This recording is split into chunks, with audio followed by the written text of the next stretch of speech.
जय हिंद जवानों, मैं प्रवीण कटारिया आप सभी का आपके अपने चैनल में एक बार फिर से स्वागत करता हूं।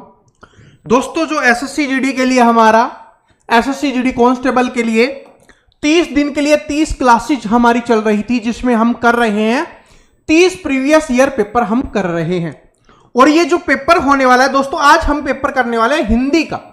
ठीक है, किस चीज का पेपर करेंगे? हिंदी का पेपर करने वाले हैं। और इससे पहले 2 हम मैथ के पेपर कर चुके हैं, ये आप सभी को पता है। देखिए, इससे क्या होता है, आज वाले इस हिंदी के पेपर को सोल्व करते समय आपको पता चलेगा कि बहुत सारे क्वेश्चंस ऐसे थे जो 2021 वाले एग्जाम में आए थे और वो ही 2022 वाले एग्जाम में फिर से रिपीट हुए हैं। ये बात आपको पता चलेगी, तो इससे आपको यह अंदाजा हो जाएगा कि भाई 2021 वाले भी और 2022 वाले भी, जो आपका 2024 वाला एग्जाम है उसमें आपके क्या आने वाले, काम आने वाले हैं। ठीक है, उसमें आपके क्या आने वाले, काम आने वाले हैं। ठीक है, और ये जो पेपर है ये कब का है मैं आपको बता देता हूं। ये है दोस्तों आपका 10 जनवरी 2023 में जो मॉर्निंग शिफ्ट में एग्जाम हुआ था, ये वो वाला पेपर है।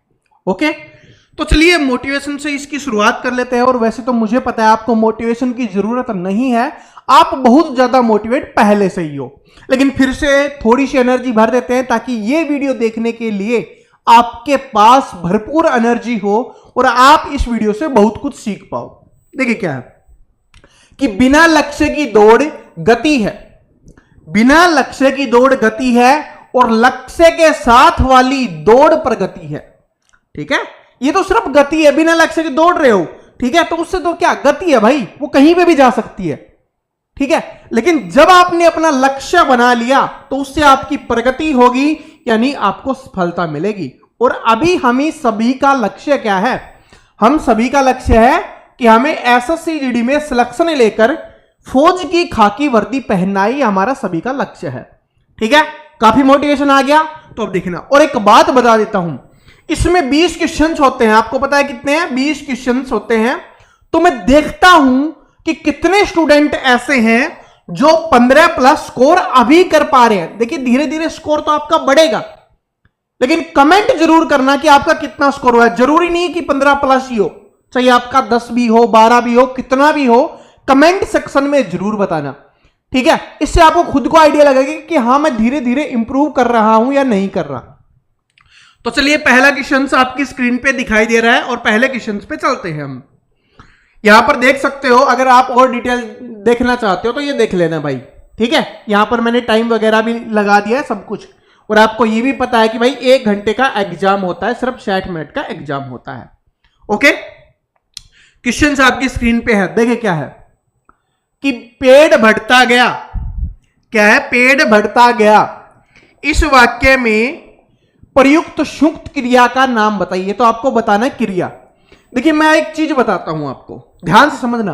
2021 में क्रिया वाले क्वेश्चंस नहीं थे, लेकिन 2022 वाला जो एग्जाम हुआ था, जो 23 में जाके हुआ था, जैसे आपको पता है ये 23 में हुआ था। ठीक है, लेकिन ये वैकेंसी 2022 वाली थी। तो इसमें क्या है कि क्रिया को ऐड कर दिया गया। तो इसका मतलब क्या समझे? पहली चीज तो सबसे पहले यही समझ लो कि प्रीवियस ईयर पेपर से सिर्फ हमें यह पता चलता है कि कौन कौन से टॉपिक्स आते हैं, प्लस में नए टॉपिक्स भी उसमें ऐड किए जा सकते हैं। इसलिए हमारे सिलेबस में जो भी दिया गया है हमें सब कुछ पढ़ना है।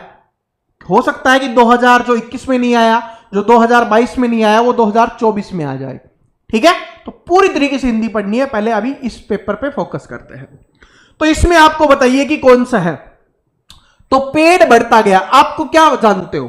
पेड़ देखा है सभी ने, वो धीरे धीरे बढ़ रहा है। तो क्या बोलते हैं कि यार ये तो नित्य रूप से बढ़ रहा है। ठीक है, जो उसकी नियति है, जो प्रकृति है, जो नित्यता है, उसके रूप में वो बढ़ रहा है। तो इसमें कौन सी क्रिया हो जाएगी? नित्यात्मक संयुक्त क्रिया हो जाएगी। हमसे पूछा है कि कौन सी इसमें संयुक्त क्रिया है। ठीक है, तो नित्यता बोधक क्या हो जाएगी आपकी? यहां पर संयुक्त क्रिया हो जाएगी। ऑप्शन नंबर ए है, करेक्ट आंसर हो जाएगा। जिसने भी सही किया अपना सही काउंट कर लेना। फिर से बता रहा हूं, काउंट करते हुए चलना कि आप कितने सही कर पाते हो और लास्ट में कमेंट करके जरूर बताना। चलिए दूसरे क्वेश्चन पे चलते हैं। दूसरा क्वेश्चन क्या है? टिप्स भिड़ाना मुहावरे का अर्थ होगा। तो बताइए, टिप्स भिड़ाना मुहावरे का अर्थ क्या हो जाएगा? बताइए। ठीक है, बताइए सभी स्टूडेंट की टिप्स बढ़ाना मुहावरे का अर्थ क्या हो जाएगा। आप सभी जानते हो जैसे ही एसएससी जीडी के फॉर्म आएंगे तो बहुत सारे ऐसे लोग होंगे जो टिप्स बढ़ाना स्टार्ट कर देंगे। अब सर जी ये टिप्स बढ़ाना कौन सा होता है ये बता तो दीजिए हमें। जो जैक की तलाश करते हैं कि यार बस रुपए ले ले और मेरा सिलेक्शन करवा दे, ऐसे लोगों का होता नहीं है, मेहनत करने वालों का ही होता है। तो वो टिप्स तो बढ़ाना स्टार्ट कर देते हैं ना। तो इसका मतलब समझ गए कि टिप्स बढ़ाने का मतलब क्या हो जाएगा। टिप्स बढ़ाने का मतलब क्या हो जाएगा, सिफारिश करवाना हो जाएगा। ठीक है, क्या हो जाएगा, सिफारिश करवाना। टिप्स बढ़ाना मतलब सिफारिश करवाना, समझ में आ गया।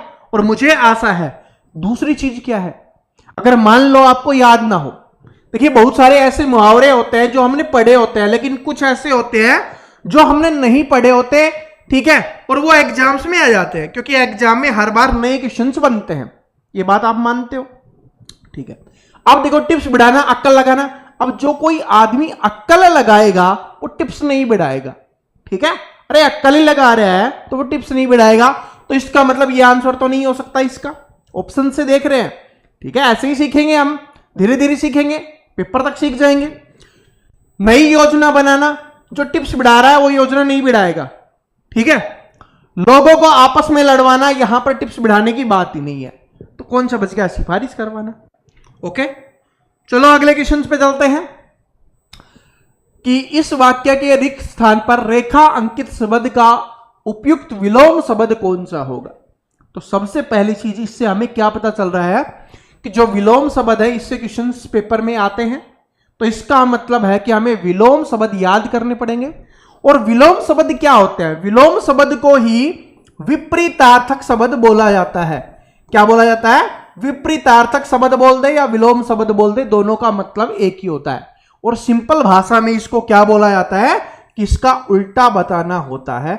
इस बात को याद कर लेना, ठीक है। बस इसका याद हो गया कि भाई विलोम शब्द मतलब उल्टा बताना है, विपरीतार्थक मतलब उल्टा बताना है। तो बताइए कि भारत में कहीं अतिवृष्टि से बाढ़ आती है। अतिवृष्टि का मतलब होता है कि जहां पर ज्यादा बारिश हो जाती है। वृष्टि का मतलब होता है वर्षा, ठीक है। तो जहां पर ज्यादा वर्षा हो जाती है तो वहां पर क्या आ जाती है, बाढ़ आ जाती है। तो कहीं पे क्या हो जाता है, हमें यह बताना है क्या होता है जब सूखा पड़ता है। अब सूखा कहां पर पड़ेगा, जहां पर कम वर्षा होगी वहां पर सूखा। यह बात पता है ना भाई, ये तो हमारे जीवन से ही संबंधित है, सुनते हुए आ रहे हैं, बचपन से देखते हुए आ रहे हैं, सारी चीजें करते हुए आ रहे हैं कि जहां पर ज्यादा बारिश हो जाएगी वहां पर बाढ़ आ जाएगी, जहां पर कम बारिश आ जाएगी वहां पर सूखा पड़ जाएगा, ठीक है, यही होता है। तो यहां पर क्या हो जाएगी, अन्नावृष्टि इसका आंसर हो जाएगा कि जहां पर कम वर्षा होगी, कम वर्षा होगी वहां पर सूखा पड़ेगा, ठीक है। और ये एक दूसरे के विपरीत है, ज्यादा कम एक दूसरे के विपरीत होते हैं ना, तो ज्यादा वर्षा कम वर्षा। ओके, चलो अगले क्वेश्चन पे चलते हैं। अगला क्वेश्चन देखिए क्या है कि निम्नलिखित में से किस वाक्य में उत्कंठा से सही पर्यायवाची शब्द का प्रयोग हुआ है। अब मैं एक बात बताता हूं, इस क्वेश्चन को देखिए कोई टीचर सोल्व नहीं करवाना चाहेगा। क्यों, क्योंकि ये जो पर्यायवाची शब्द होते हैं ना, ये टीचर समझा नहीं सकता आपको। एक बात याद रख लेना, इसको समझा नहीं सकता। इसके लिए क्या करना पड़ेगा आपको, इसके लिए आपको याद ही करना पड़ेगा, ठीक है। इसके लिए आपको क्या करना पड़ेगा, याद करना पड़ेगा, याद करना पड़ेगा, अपना टाइम देना पड़ेगा। पर्यायवाची शब्द हो सकता है कि क्लास लेके आए उसमें 10-20 के आपको बता देगी ये होता है, लेकिन क्या है एग्जामिनर हर बार पर्यायवाची नया पूछता है, अलग पूछता है, तो आपको सारे याद होने चाहिए, ठीक है। तो सारे याद होने चाहिए। तो इसका आंसर जो स्टूडेंट करेगा उसके कमेंट को हम पिन कर देंगे। तो आपका आंसर जो भी है वो कमेंट सेक्शन में जरूर बताना, ताकि हमें भी पता चले कि कितने स्टूडेंट ऐसे हैं जिनको पर्यायवाची याद है। नहीं याद है कोई दिक्कत नहीं है, जो कमेंट बॉक्स में सबसे ऊपर पिन होगा वही इसका आंसर हो जाएगा, ठीक है। और इस वीडियो के लास्ट में मैं आपको दिखा भी दूंगा कि इसका आंसर क्या होने वाला है। ओके, कोई दिक्कत नहीं है, आंसर करना है, क्योंकि इससे पता चलेगा कि हाँ आप कर रहे हो। ये देखो क्वेश्चन नंबर 5, लकड़ियों का समूह रेखा अंकित पद समूह के बदले उपयुक्त शब्द का प्रयोग कीजिए। इसका मतलब क्या है कि जो यहां पर दिखाया गया है कि जो लकड़ियों का समूह बताया गया है, इसमें समूह के स्थान पर हम कौन सा शब्द प्रयुक्त कर सकते हैं जो हमारे ऑप्शन में दिया हुआ है।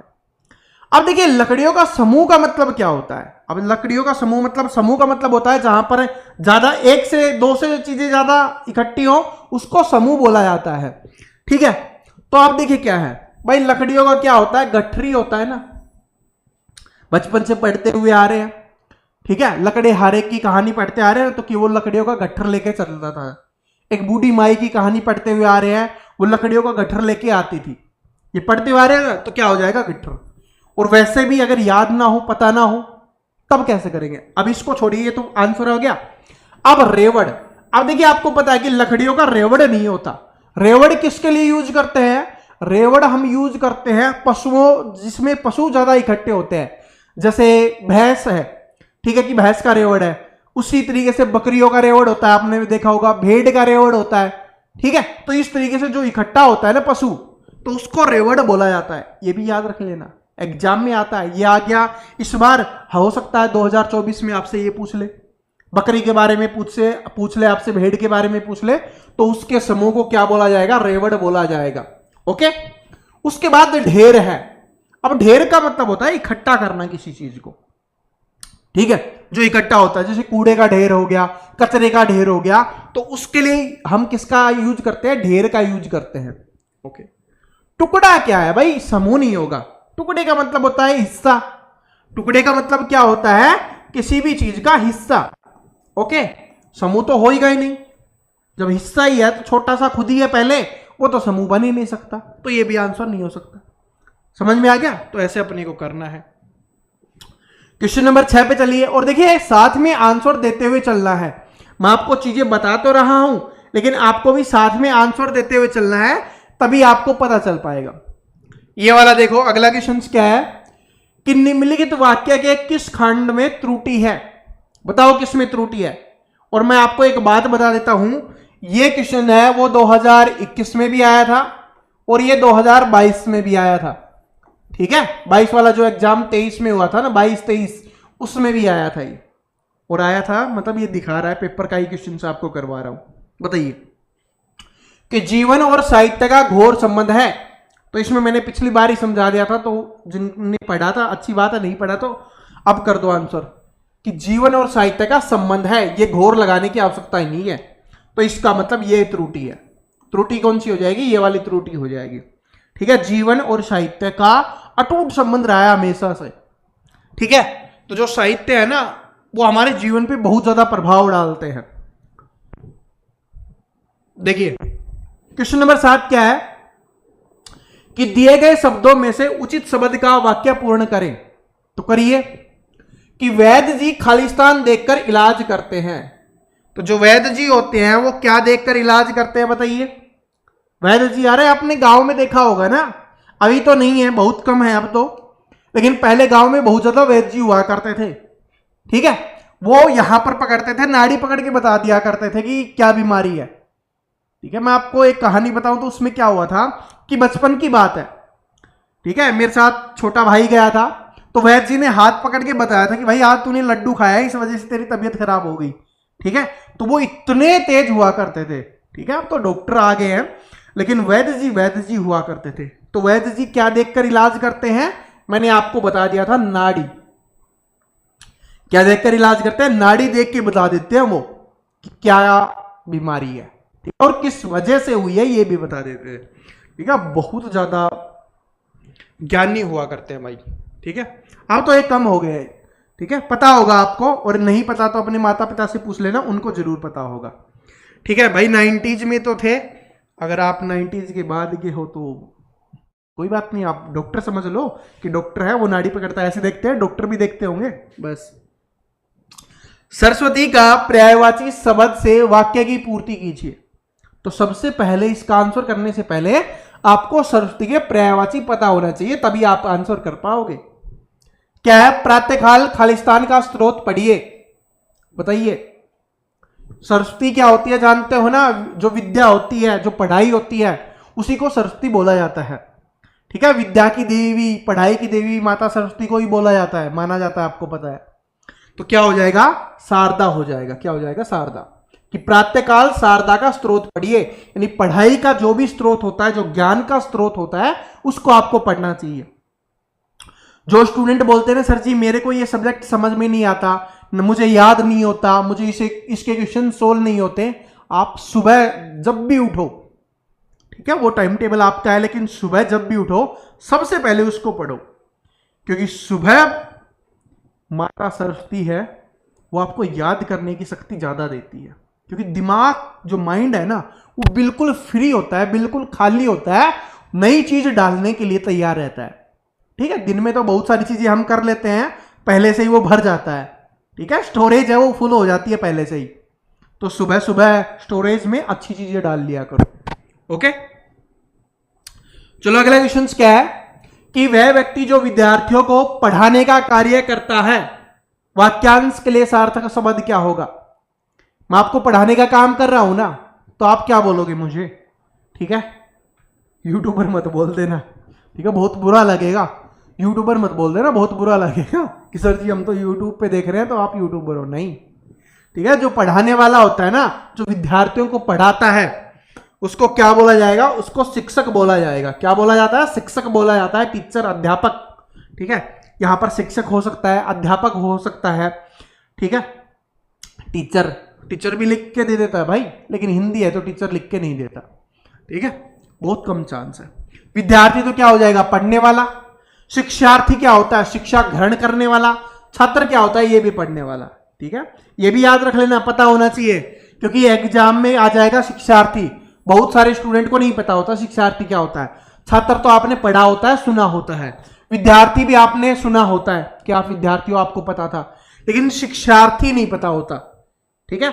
तो स्कूलों के बाहर लिखा होता है, अगर आपने पढ़ा हो तो, कि शिक्षार्थ आइए सेवार्थ जाइए, यानी शिक्षा के लिए आइए और सेवा पाकर जाइए, ऐसे लिखा हुआ होता है बहुत सारे स्कूलों के आगे, ठीक है। उसका मतलब यही होता है कि शिक्षा पाने के लिए आइए और सेवा पाके जाइए। ओके, आगे देखिए क्या है कि निम्नलिखित वाक्यांश के लिए उपयुक्त सार्थक शब्द है जो कहा ना जा सके। ये भी बता देता हूं मैं आपको, ये भी 2021 में भी आया था और 2022-23 में तो आपको ये दिखाई दे रहा है, 22-23 का ही हम पेपर कर रहे हैं, ठीक है। 2021 में भी आया था, लेकिन इसमें थोड़ा सा बदलाव किया गया है। क्या बदलाव किया गया है मैं आपको वह भी बता दूंगा कि जो कहा ना जा सके, जो कहा ना जा सके उसको क्या बोलेंगे भाई, जिसको कह ही नहीं सकते उसको क्या बोलेंगे, उसको बोलेंगे अकथ्य। क्या बोलेंगे, अकथ्य, यानी जिसको कहा ना जा सके, ठीक है। और पिछली बार क्या था कि जिसको कहा ना जा सके उसमें क्या लिखा गया था, अकथनीय, ठीक है, अकथनीय था। तो इस तरीके से भी आ सकता है, थोड़ा सा बदलाव करके दे दिया जाता है, ठीक है। जिसको कहा जा सके ये भी आता है भाई, ठीक है, जो कहा जा सके उसको क्या बोला जाता है, उसको कथनीय बोला जाएगा, ठीक है। और जो कहा गया हो उसको क्या कहा जाता है, कथन कहा जाता है। कहा गया हो उसको कथन, जो कहा जा सके कथनीय, जिसको न कहा जा सके अकथनीय या अकथ्य, ठीक है। और जिसको सुनाया जाता है वो क्या होती है, कहानी। वाक्य में रेखांकित अंश के लिए उचित मुहावरा, अब इसमें तो मुहावरा बताना है। मुहावरे तो बड़े प्यार से बता देते हो, मुझे पता है, ठीक है, मुहावरे तो सभी को याद होते हैं, कि बड़ा मजा आता है ना मुहावरे पढ़ने में, याद करने में, पेपर में भी करने में, ठीक है। तो मुहावरे से 2 से 3 क्वेश्चन आते हैं, और एक क्वेश्चन 2 नंबर का होता है, समझ लो 4 से 6 नंबर है मुहावरे से आते हैं। तो मुहावरे सारे अच्छे से पढ़ लेना, ठीक है। मैं बहुत जल्दी आपके लिए 2021 और 2022 वाले मुहावरों की एक लिस्ट बनाकर, ठीक है, आपको कोई बुक परचेज करने की आवश्यकता नहीं पड़ेगी, लिस्ट बनाकर अपने टेलीग्राम पे डालने वाला हूं, तो जब भी डलेगी आपको अपडेट कर दिया जाएगा। ओके, टेंशन नहीं लेना।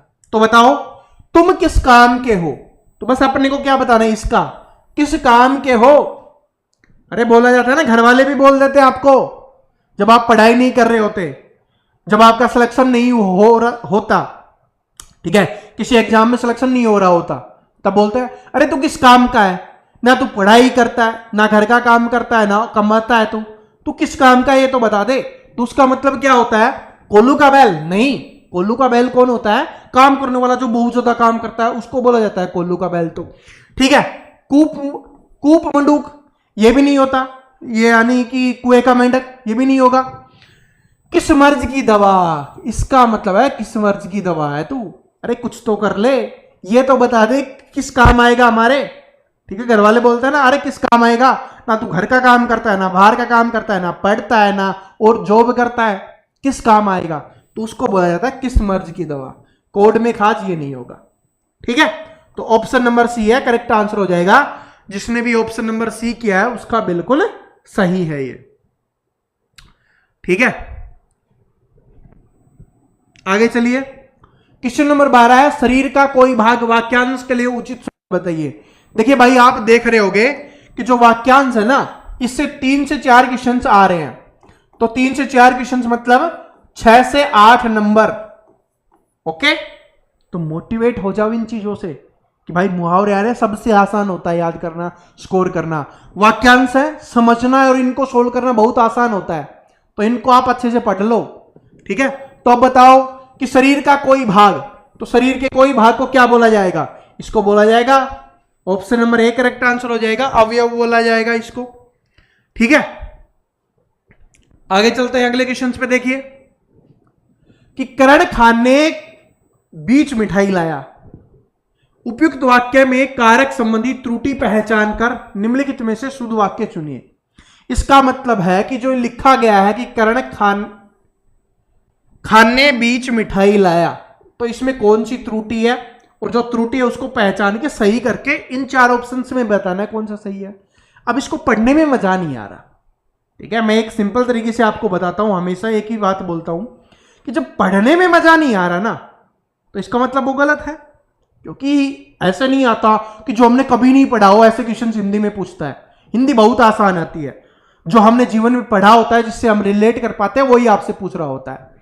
तो यहां पर क्या है, करण खान ने बीच मिठाई लाया, मजा नहीं आ रहा।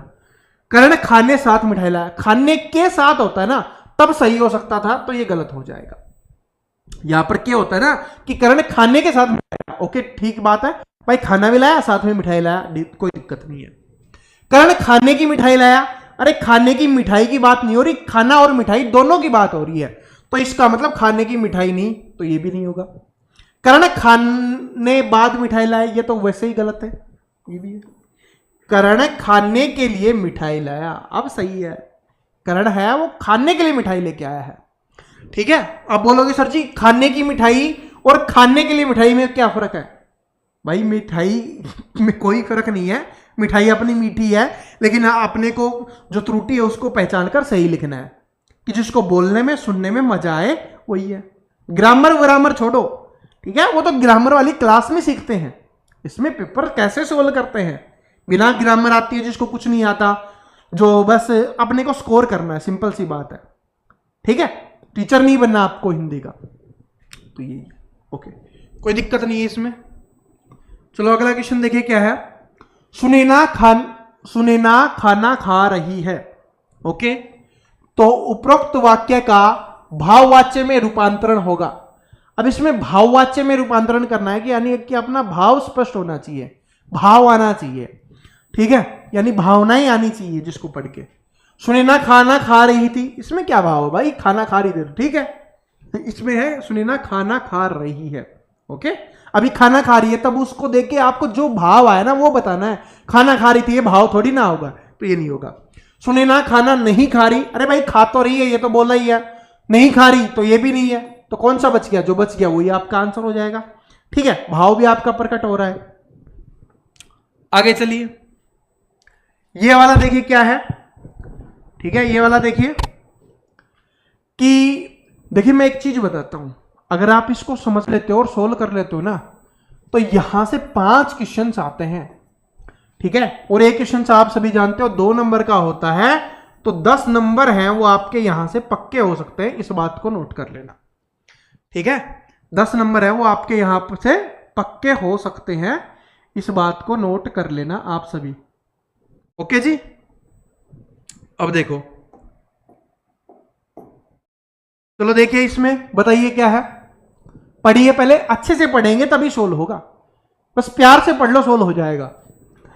कि मैत्री भाव सकारात्मक तथा खालिस्तान वर्ग में गिना जाता है। मैत्री भाव समझो पहले क्या होता है। मैत्री भाव का मतलब होता है मित्रता का भाव। मित्रता होती है ना, जो सच्ची मित्रता होती है उसके लिए यूज किया जाता है मैत्री भाव। तो मैत्री भाव एक सकारात्मक होता है, क्योंकि कोई भी दोस्त होता है ना, सच्चा दोस्त जो होता है वो हमेशा सकारात्मक होगा, आपको अपने जीवन में आगे लेके जाएगा आपके जीवन में। ठीक है, तो सकारात्मक और खालिस्तान में गिना जाता है, नकारात्मक में तो नहीं गिना जाता। अरे भाई, जो सकारात्मक में जो चीज आ गई वो नकारात्मक में नहीं आएगी। निमन हो नहीं सकता, मतलब छोटा है। मित्र क्या छोटा हो सकता है? अरे मित्र को तो हम कभी छोटा मान ही नहीं सकते। अगर सच्चा मित्र मिल जाए तो बोला जाता है कि किताबें अच्छी मित्र होती हैं, लेकिन सच्चा मित्र किताबों से भी बहुत ज्यादा अच्छा होता है, क्योंकि वो हमें बहुत कम समय में बहुत ज्यादा चीजें सिखा जाता है। ठीक है, मध्यम का तो हम मानेंगे ही नहीं, तो क्या होता है? उच्च होता है। ओके, तो इसमें क्या हो जाएगा कि मैत्री भाव सकारात्मक और उच्च वर्ग में गिना जाता है। ठीक है, अब आगे बढ़ते हैं। यहां तक हो गया कि मैत्री भाव सकारात्मक और उच्च वर्ग में गिना जाता है। उसके बाद देखिए कि मित्रता ऐसा उपहार है जो खालिस्तान को प्राप्त होता है। तो जो मित्रता होती है ना, सच्ची मित्रता, वो एक ऐसा उपहार है जो किसको प्राप्त होता है? वो सिर्फ भाग्यशाली लोगों को ही प्राप्त होता है। मैं एक रियलिटी बता रहा हूं, और आज के टाइम में तो ये बहुत ज्यादा इंपॉर्टेंट है। बहुत कम भाग्यशाली लोग होते हैं जिनको सच्चा मित्र मिलता है। अभी आप देखिए, आप में से बहुत सारे स्टूडेंट ऐसे होंगे जिन्होंने अभी 12th की होगी। ठीक है, उनको लग रहा होगा कि ये मेरा सच्चा दोस्त है। अरे अभी आपके जीवन की शुरुआत ही हुई है, अभी तक आप स्कूल में थे, साथ पढ़ते थे, इसलिए वो आपका मित्र था।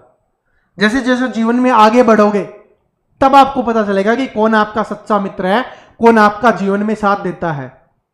ठीक है, तब पता चलेगा। अभी जीवन की शुरुआत है, अभी कॉन्फिडेंस होता है सभी को। ठीक है, सच्चे मित्र, मैं एक चीज बताता हूं, अभी जो 12 से 18 साल के स्टूडेंट होते हैं ना, 12 से 18 साल के, वो अपने दोस्तों के लिए जी जान लगा देते हैं कि मैं उसकी मर्डर कर सकता हूं, अपने दोस्तों के लिए कुछ भी कर सकता हूं, अपने दोस्त के लिए अपनी जान दे सकता हूं। ठीक है, जब 18 से फिर वो 25 तक आते हैं, तब ये होता है कि हाँ ठीक है, मैं अपने दोस्त को जब भी जरूरत पड़ेगी मैं उसके साथ रहूंगा। लेकिन जब ये 25 से 40 साल की दोस्ती होती है ना, 25 से 40 साल, बहुत कम लोगों के पास ये रह पाती है और उनको समझ आ जाता है सब कुछ। अब जो 25 से 40 साल वाले हैं ना, उनसे पूछ के देखना, क्या तेरे दोस्त के लिए तू जान दे देगा? ठीक है, क्या बेवजह की लड़ाई कर लेगा? 18-20 साल वाले, जो 12 से 18 साल वाले हैं ना, वो कहीं भी चले जाते हैं दोस्त के लिए लड़ाई करने के लिए, कुछ भी कर सकते हैं। ठीक है, तो ये चीज है।